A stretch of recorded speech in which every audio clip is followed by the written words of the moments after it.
Hello traders, எல்லாருக்கும் வணக்கம். இன்றைக்கி லைஃப்லேயே மறக்க முடியாத நாள் ஆக்கிருச்சுங்க சென்செக்ஸ் நம்மளுக்கு. ஸோ கடந்த ஒரு வருஷமாக சென்செக்ஸில் கொஞ்சம் கொஞ்சமாக ப்ராஃபிட்ஸ் எடுத்ததெல்லாம் ஒரே நாளில் மொத்தமாக அது திருப்பி எடுத்துகிட்டு போயிடுச்சு என்றது. இன்றைக்கி சூப்பராக அனலைசிஸ் பண்ணி ஒரு சூப்பரான ஒரு ட்ரேட் எடுத்தும் இந்த மாதிரி கேவலமாக முடிஞ்சிருச்சுங்கிறது தான் கொஞ்சம் வருத்தமாக இருக்குது. ரொம்ப கொடூரமாக ஒரு சம்பவம் பண்ணிட்டாங்க ஆஃப்டர்நூன் செஷனில். ஸோ 12.5 சம்திங் லேக்ஸ் வர போயிட்டு வந்துச்சுங்க எம்டிஎம் லாஸ். அதுக்கப்புறம் கடைசி 6 லேக்ஸில் க்ளோஸ் பண்ணிட்டேன். இன்றைக்கி நிறைய ஆப்ஷன் செல்லர்ஸ் பயங்கரமாக அடி வாங்கியிருப்பாங்க தான். ஸோ ஆனாலும் நான் வாங்கின அடி எனக்கு மார்க்கெட் மேலே பெருசாக கோவம் இல்லை. ஸோ என்னோட தப்பு தான். நான் நல்ல ப்ராஃபிட் வந்தப்போ புக் பண்ணியிருக்கணும், அட்லீஸ்ட் பார்ஷியல் புக்கிங்காவது பண்ணியிருக்கணும். ஸோ ரொம்ப தள்ளி தான் இருக்குது. ஸோ ஒன்றும் ஆகாதுன்னு கொஞ்சம் அசால்ட்டாக விட்டுட்டேன். அதனால் இந்த மாதிரி ஒரு சம்பவம் ஆயிடுச்சு. இன்றைக்கி நான் என்ன அனாலிசிஸ் பண்ணியிருந்தேன் அப்படிங்கிறத நம்ம பார்க்கலாம். இது நிஃப்டி 1 ஹவர் சார்ட்டுங்க, ஸ்பாட் சார்ட். ஸோ இந்த ஜோன் உங்களுக்கு தெரியுதா, 21,800 பக்கங்க. ஸோ பல டைம் அங்கே ரெசிஸ்டன்ஸாக சூப்பராக ஆக்ட் ஆயிருக்கு. லாஸ்ட் 2 வீக்ஸாகவும் அந்த ஜோன் பயங்கர ஸ்ட்ராங்காக ரிஜெக்ட் பண்ணிகிட்டே இருந்துச்சு. ஸோ அதனால் இன்றைக்கி இதுக்கு மேலே ஓப்பனிங் கிடச்சுன்னா கண்டிப்பாக செம்ம புல்லிஷாக இருக்கும் அப்படிங்கிற மாதிரி ஸ்டூடெண்ட்ஸ்ட்டு ரொம்ப கான்ஃபிடென்ட்டாக சொல்லியிருந்தேன். நிஃப்டியில் இந்த க்ரூஷியலான லெவல் இருக்கிற மாதிரியே சென்செக்ஸ்லேயும் ஒரு பயங்கரமான லெவல் இருந்துச்சுங்க. சென்செக்ஸில் அந்த லெவல் 72,000. ஸோ அதுக்கு முன்னாடி பல டைம் ரெசிஸ்டன்ஸாக ஆக்ட் ஆயிருக்கு. ஸோ லாஸ்ட் 2 வீக்ஸாக பாருங்கள், நிஃப்டியில் ஆன மாதிரியே அப்படியே சென்செக்ஸில் ஆகும். இது அப்படியே 99% சேமாக தாங்க மூவ்மெண்ட் கொடுக்கும் நிஃப்டியும் சென்செக்ஸும். இதுவும் கரெக்டாக அந்த ஜோனுக்கு மேலே ஓப்பனிங் கிடச்சதுனால கண்டிப்பாக இன்றைக்கி செம்ம புல்லிஷாக இருக்க போகுது அப்படின்னு தெரிஞ்சுதாங்க இன்றைக்கி புல்லிஷ் ட்ரேட்ஸ் எடுத்தேன். ஸோ அதுவும் நான் எப்போவுமே 9:30 10 o'clock மேலே தாங்க இறங்குவேன். ஸோ அதுக்கு முன்னாடி என்ன தான் ஒரு நல்ல அனாலிசிஸ் பண்ணி வச்சுருந்தாலும் நான் சீக்கிரம் என்ட்ரே ஆக மாட்டேன். இந்த 2 அனாலிசிஸ் ஒரு 30-40% தாங்க. மீதி 60% இன்னும் நான் வேறு சில அனாலிசிஸ்லாம் பண்ணி கன்ஃபர்மேஷன் எடுத்திருந்தேன். அந்த அனாலிசிஸ் பற்றி என்னால் இங்கே சொல்ல முடியாதுங்க, சாரி. ஸோ அந்த இதை வச்சு இன்றைக்கி பயங்கரமான ஒரு ஷார்ட் கவரிங் இருக்கும் அப்படின்னு நான் குரூப்பில் மார்க்கெட் ஆரம்பிக்கிறதுக்கு முன்னாடியே சொல்லியிருந்தேன் என்னோட ஸ்டூடெண்ட்ஸ்ட்டை. அந்த ஷார்ட் கவரிங் வரப்போகுதுன்னு கான்ஃபிடன்ஸில் தாங்க நான் 9:17 9:18 நான் என் பொசிஷன்ஸ் எடுத்துட்டேன் பாருங்க. ஸோ மார்க்கெட் ஆரம்பித்து 2 நிமிஷத்தில் நான் பொசிஷன்ஸ் எடுத்துட்டேன். அப்போ 71,900 71,800 புட்ஸும் செல் பண்ணியிருந்தேன். செம்மையான ப்ராஃபிட் வந்துருச்சுங்க. ஏன்னா நான் இவ்வளோ பாட்டம்லேயே எடுத்துட்டேன். ஸோ இந்த டாப்பில் என்னோட ப்ராஃபிட் ஆல்மோஸ்ட் 73,000 இருந்துச்சுங்க. ஸோ 72,000 1000 பாயிண்ட் தள்ளி இருக்குது. இமேஜின் பண்ணி பாருங்கள். நான் அதுக்கும் கீழே 900-800 தான் செல் பண்ணி வச்சுருந்தேன், 1000 குவான்டிட்டி. அதுக்கப்புறம் நான் இந்த 72,000 ரவுண்ட் நம்பராக போடுவோமே அப்படின்னு சொல்லி 72,000 ஒரு புட் செல் பண்ணி அந்த 900-800 உள்ள 1000 குவான்டிட்டிஸும் எடுத்து 72,000 போட்டுட்டேங்க. ஸோ 72,000 3000 குவான்டிட்டிஸ் வச்சுருந்தேன். ஸோ அப்போ ஒரு 15 rupees பக்கம் தான் என்ட்ரானு நினைக்கிறேன். ஸோ 1000 rupees தள்ளி இருக்குது. ஸோ எப்படியும் ஃபால்லாம் ஆகாது அப்படின்னு நினச்சிருந்தேன். ஸோ ஃபால் வரும் அப்படின்னு தெரியும், அது எப்படின்னு நான் சொல்கிறேன். ஸோ வந்தாலும் இந்த அளவுக்கு நான் வரும்னு எக்ஸ்பெக்டே பண்ணல. ஆனால் ஃபால் ஆன ஸ்பீடில் 1000 points அவே இருந்த ஒரு புட் ஸ்ட்ரைக் கூட எந்த அளவுக்கு ஷூட் ஆயிருக்கு அப்படின்னு நீங்கள் பாருங்கள். 72,000 புட்ஸ் இப்போ 3000 குவான்டிட்டி இருக்குது. ஹெட்ஜும் வச்சுருந்தேங்க, 71,500 பக்கம் ஹெட்ஜ் வச்சுருந்தேன் 500 பாயிண்ட் தள்ளி. ஸோ இந்த ஹெட்ஜோட காசும் போகிறதுக்கு இன்னும் ஒரு 12,000 to ஒரு 13,000 தாங்க மேக்ஸிமம் வரணும். ஸோ என்னோட ப்ராஃபிட் 69,000 to 70,000 68,000 அந்த ரேஞ்சில் சுற்றிட்டு இருந்துச்சுங்க இந்த டாப்பில். ஸோ ரொம்ப ஜாலியாக இருந்தேன். ஸோ ப்ராஃபிட் வந்ததுனால ஜாலியாக இல்லைங்க. இன்னைக்கு பியூர்லி டைரக்ஷனல் பண்ணி அப்படியே ஒரே சைடில் போயிட்டு இருந்துச்சு. அதுவும் பயங்கரமாக ஒரு அனாலிசிஸ் பண்ணி 9:15 என்ட்ரு ஆகிட்டோமே சூப்பராக அப்படிங்கிற ஒரு இதில் ரொம்ப கான்ஃபிடென்ட்டாக கொஞ்சம் ஜாலியாக இருந்தேன், ஹாப்பியாக இருந்தேன். ஆனால் ஹாப்பினஸ் கொஞ்சம் நேரத்துக்கு கூட நீடிக்கலைங்க. அங்கேருந்து ஃபால் ஆனது கூட ஓகேங்க. ஆனால் இவன் ஸ்பைக் ஆனதுலாம் கொஞ்சம் மனசாட்சியே இல்லாமல் கொஞ்சம் ரொம்ப ஓவராக பண்ணிட்டான். பேங்க் நிஃப்டி நம்ம டைனமிக் ஜோன்ஸ் வந்துருந்துச்சுங்க. ஸ்பாட்லேயும் வந்துருந்துச்சு, ஃபியூச்சர்ஸ்லேயும் வந்துருந்துச்சு. இன்னொன்று ஃபின் நிஃப்டிலையும் செமையாக ஒர்க்காக இருந்துச்சுங்க. ஃபின் நிஃப்டிலையும் சேம் டைம் டைனமிக் ஜோன்ஸ் இருந்துச்சு. இது எல்லாத்துக்கூடையும் சேர்ந்து நிஃப்டிலையும் exactly previous all time high 22,125 பக்கம் தொட்டுருந்துச்சுங்க. எல்லாமே அட் அ டைமில் நடக்குது. இந்த எல்லா கான்ஃப்ளூயன்ஸ் கூடயும் சேர்ந்து இன்னொரு இம்பார்ட்டண்ட்டான கான்ஃப்ளூயன்ஸுங்க, இந்த ட்ரெண்ட் லைன் இருக்குங்களா, நான் பழைய வீடியோஸ்லேயே காமிச்சிருந்தேன். ஸோ அங்கேருந்து பிரேக் ஆகும்போது தான் நல்ல ஃபால் வந்துருந்துச்சு. So already one time retest பண்ணுற மாதிரி போய் ஃபால் வந்துருந்துச்சு. ஸோ இப்போ கரெக்டாக அந்த இடத்துலையும் ரீடெஸ்ட் பண்ணியிருக்குங்க. ஸோ இந்த மாதிரி பல கான்ஃப்ளூயன்ஸ் இருந்திருக்கு. பேங்க் நிஃப்டிலையும் இருந்திருக்கு, ஃபின் நிஃப்டிலையும் இருந்திருக்கு, நிஃப்டிலையும் இருந்திருக்கு. இன்னும் இந்த மாதிரி எக்ஸ்ட்ரா சில கன்ஃபர்மேஷன்லாம் நான் எடுத்திருந்தேன். ஸோ இங்கேருந்து கண்டிப்பாக ரிவர்ஸ் ஆக போகுதுன்னு நம்மளுக்கு நல்லாவே தெரியும். ஆனால் நான் கண்டிப்பாக இந்த 20 EMAலையோ இல்லை 50 EMAலையோ கண்டிப்பாக சப்போர்ட் எடுத்து மேலே திருப்பி போகும் அப்படின்னு நினச்சேன். ஏன்னா 50 EMA வர இடத்துல டைனமிக் ஜோன்ஸோட ரீடெஸ்ட் ஜோனும் இருக்குது, ப்ளஸ் வேற ஒரு சப்போர்ட் ஜோனும் இருக்குது. ஸோ இங்கே வேற ஃபாலோ ஆகும், இங்கேருந்து திருப்பி போகும் அப்படின்னு தான் ரொம்ப கான்ஃபிடென்ட்டாக இருந்தாங்க. ஆனால் டக்குன்னு அதையும் உடச்சி ஃபுல்லாக கீழே வந்துருச்சு. ஸோ நிஃப்டியில் இந்த சம்பவம் நடக்கும்போது ஆப்வியஸ்லி சென்செக்ஸ்லேயும் நடக்கும். ஸோ பயங்கரமான ஃபால் வந்து வந்துருச்சுங்க. ஸோ இந்த 72,000 புட்ஸ் இருக்குல்லங்க, இந்த இடத்துல தாங்க ஹியூஜான லாஸ் வந்து வந்துருந்துச்சு. அந்த சார்ட் வந்து எப்படி இருக்குன்னு நீங்களே கொஞ்சம் வந்து பாருங்கள். இங்கே பாருங்க, இந்த இடத்துல லோ வந்து 11 ரூபாயில் இருந்துச்சுங்க. ஸோ அதுக்கப்புறம் 10 மினிட்ஸ் கழிச்சு வந்து பாருங்கள் 718 வந்து டச் பண்ணியிருக்கு. ஸோ 10 ரூபாயிலிருந்து 720 ரூபா வரனா பாருங்க, 72x 72 மடங்கு 10 நிமிஷத்துலனா இமேஜின் வந்து பண்ணி பாருங்க. நிறைய பேர் வந்து அட்வைஸ் பண்ணுவாங்க, எஸ்எல் வச்சிருக்க வேண்டியதானே அது இதுலாம் கேட்பீங்க.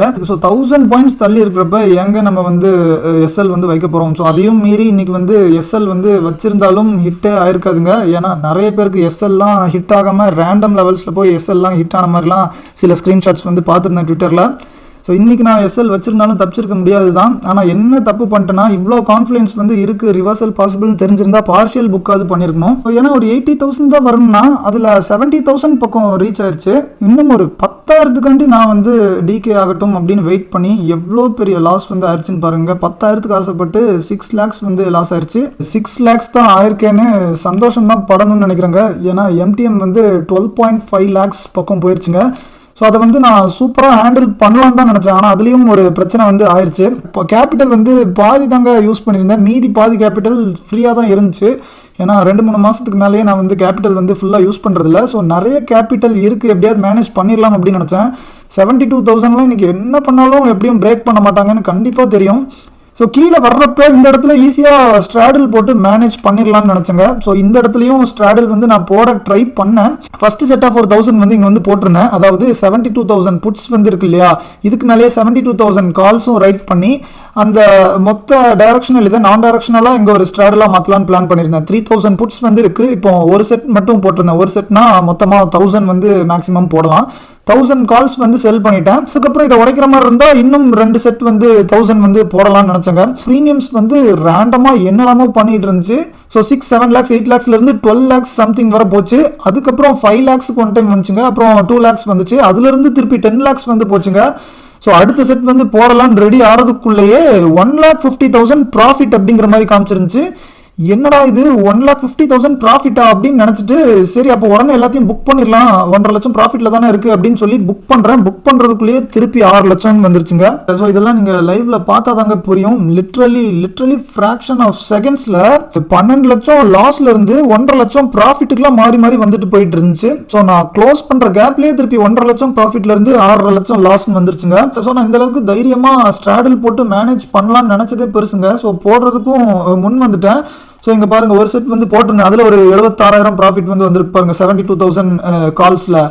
ஸோ அது போட்டு சூப்பராக மேனேஜ் பண்ணிடலாம்னு நினைக்கிறதுக்குள்ளே அந்த எம்டிஎம் வந்து 1.5 லட்சம் வந்ததை பார்த்து சரி க்ளோஸ் பண்ணலான்னு அவசரத்தில் க்ளோஸ் பண்ணி தாங்க பயங்கரமாக இந்த மாதிரி ஆயிடுச்சு. ஸோ நான் அந்த இதை பார்த்துட்டு க்ளோஸ் பண்ணாமல் இன்னும் 2 செட் வந்து போட்டு அங்கே 3,000 குவான்டிட்டிஸில் சிஇயும் பிஇயும் அந்த 72,000க்கு போட்டிருந்தேன்னா இப்போ வந்து 8-9 லட்சத்துக்கு மேலே வந்து ப்ராஃபிட்ஸ் வந்து இருக்குன்னு நினைக்கிறேன். ஏன்னா கரெக்டாக 72,000 பக்கமே தான் வந்து ஸ்டாப் பண்ணியிருக்காங்க. 72,085 வந்து ஸ்டாப் பண்ணியிருக்காங்க. நான் அந்த இடத்துல ஸ்ட்ராடில் போட்டு உட்காந்துருந்தேன்னா இப்போ செம்மையான ப்ராஃபிட்ஸ் வந்து வந்திருக்கும்.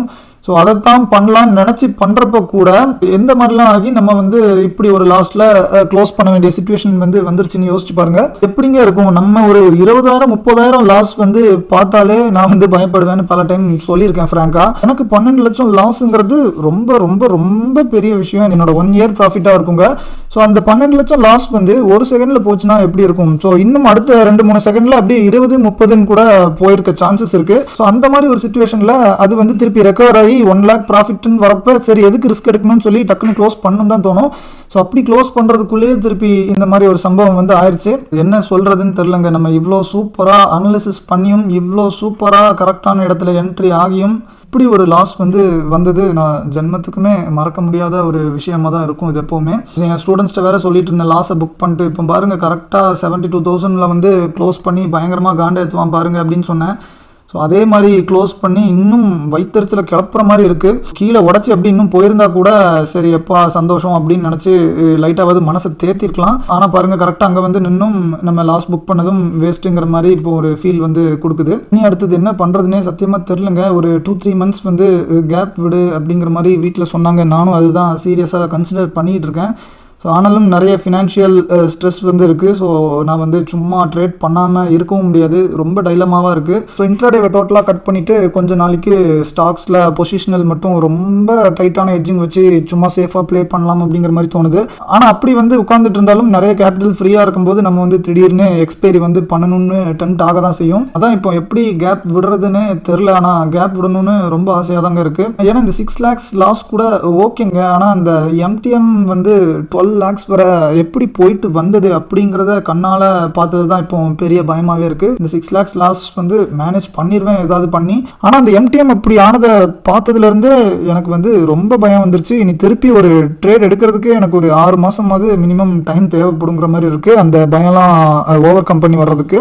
ஏன்னா நினச்சி பாருங்கள், 80,000 12 லட்சம் 2 நிமிஷத்தில் போயிருக்குன்னா ஸோ ஒரு ஆல்மோஸ்ட் ஒரு 13-14 lakhs ஸ்விங் வந்து 2 minutesல போயிருக்குன்னா 2 minutesன்னு கூட சும்மா தாங்க கொஞ்சம் எக்ஸ்ட்ரா சேர்த்து வச்சு சொல்கிறேன். ஆனால் 2 minute விட ரொம்ப கம்மியான டைமில் வந்து போயிட்டு வந்துச்சு. ஸோ இன்னும் ஒரு 15-20 secondsல கூட அந்த 12 வந்து அப்படியே 20-30 அப்படின்னு ஆயிருக்கலாம். அந்த மாதிரி ஒரு சினாரியோ தாங்க இப்போ வந்து மைண்டில் ஓடிட்டே இருக்குது. இந்த வீடியோ கூட பண்ணுறப்ப என்னால் வீடியோவில் கான்சென்ட்ரேட் பண்ண முடியல. அந்த MTM ஃப்ளக்சுவேஷன் தாங்க மைண்டுக்குள்ளே வந்துட்டே இருக்குது. SL வைக்காததுக்கு இன்னொரு மெயின் ரீசன் வந்து இந்த சென்செக்ஸில் SL வந்து சும்மா ரேண்டமாக ஹிட் ஆகிட்டே இருக்குங்க. நீங்கள் 10 டைம் SL வச்சுருந்தாலும் வைங்களேன், 10 டைமும் சும்மா ரேண்டமாக ஹிட் ஆகிட்டே வரும். மார்க்கெட்டில் பெரிய மூவ்மெண்ட்டே இருக்காது, ஆனால் உங்கள் SL வந்து ஹிட் ஆயிருங்க. ஃப்ரீக் ட்ரேட்ஸ் வந்து எப்போவுமே நடந்துகிட்டே இருக்கும். நான் முன்னாடி பல டைம் வந்து வச்சு பார்த்துட்டேன். ஸோ SL வச்சுன்னா இங்கே வந்து சென்செக்ஸில் நம்ம கண்டிப்பாக லாஸ் தான் ஆகிறோம். ஸோ அதனால தான் SL வைக்காம நல்ல டைட்டான எட்ஜிங்லாம் வச்சு ட்ரேட் பண்ணிட்டு இருந்தேன். ஸோ ரீசெண்ட் டைம்ஸில் நான் வந்து 100 points to 200 points ரேஞ்சிலே டைட்டான எட்ஜிங் வந்து வச்சு தான் ப்ளே பண்ணிட்டே இருந்தேன். இன்னைக்கு தான் கொஞ்சம் தள்ளி வச்சிருந்தேன். ஸோ பயங்கரமான மூவ் இருக்க போதுன்னு ஓவர் கான்ஃபிடன்ஸில் ஒரு 400 பாயிண்ட் வந்து தள்ளி வச்சிருந்தேன். ஸோ 71,900ல முதல்ல என்ட்ரு ஆகிட்டு அதுக்கப்புறம் 71,500ல 400 பாயிண்ட்ஸ் தள்ளி வந்து SL வந்து வச்சிருந்தேன். இன்னும் கொஞ்சம் எப்பவும் போல 100 to 200 பாயிண்ட்ஸ் டைட்டாக வச்சிருந்தேன்னா ஒரு 3 lakhs to 4 lakhs லாஸ்க்குள்ள தப்பிச்சிருக்க சான்சஸ் இருக்குன்னு நினைக்கிறேன். ஸோ இவனே பாருங்க, பரவாயில்ல 3 லட்சம் வந்து காப்பாற்றிருக்கான். இல்லாட்டி 10 லட்சம் பக்கம் வந்து இருந்திருக்கும். இந்த ஹெட்ஜும் இல்லாமல் இன்னும் ஃபாராக வச்சிருந்தேன்னா. இந்த வீடியோ இன்னைக்கு மெயினாக பண்ணதுக்கு ரீசன் வந்து நம்ம எப்பவுமே பண்ணுவோம் தான், பெரிய லாஸ்லாம் இருந்தால் கண்டிப்பாக போடுவோம் தான் மறைக்காம. ஆனால் இன்னைக்கு மெயினாக ஒரு விஷயம் வந்து சொல்லணும்னு தோணுச்சுங்க. ஸோ நிறைய பேர் வந்து என்கிட்ட கேட்குறாங்க, பையிங்கை விட செல்லிங் வந்து நிறைய ப்ராபபிலிட்டி இருக்குன்னு சொல்கிறாங்க. ஸோ நான் கேபிட்டல்லாம் சேர்த்து செல்லிங் பண்ணலான்னு இருக்கேன் அப்படிங்கிற மாதிரி நிறைய பேர் வந்து கேட்டிருக்காங்க. ஸோ பையிங்கை விட செல்லிங் வந்து ஈஸின்னு நினச்சிட்டு அது வந்து இல்லை அப்படின்னு சொல்கிறதுக்கு தாங்க மெயின் அந்த வீடியோ வந்து போட்டேன். ஸோ செல்லிங் வந்து இருக்கிறதுலே ரிஸ்கி, ஆனால் நீங்கள் நினச்சிட்டு இருக்கிறத விட 1000 மடங்கு ரிஸ்கி. அது உள்ளே வந்து நீங்கள் ப்ளே பண்ணி பார்த்தா தான் தெரியும். எனக்கு ரொம்ப நாளாகவே செல்லிங் வந்து பிடிக்காம போயிடுச்சு. பையிங் தான் வரணும்னு ஆசையாக இருக்குது. ஆனாலும் பல ரீசன்ஸ்னால தான் இன்னும் வரல. ஆனால் கூடிய சீக்கிரம் கண்டிப்பாக வருவேன்னு நினைக்கிறாங்க. நீங்கள் செல்லிங்கை விட பையிங்கில் அதிகமாக